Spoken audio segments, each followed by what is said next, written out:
小豆樹咧，其實佢好適合一啲人，佢慢慢一步一步咁去揾自己工作嘅前景啦，或者去諗緊其實我下一步想點咧？咁呢種植物都係好適合嘅。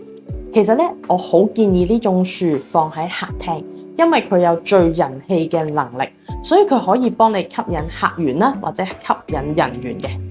小豆樹嘅枝葉咧都係比較幼細嘅，會帶出一種東方嘅雅淡嘅感覺。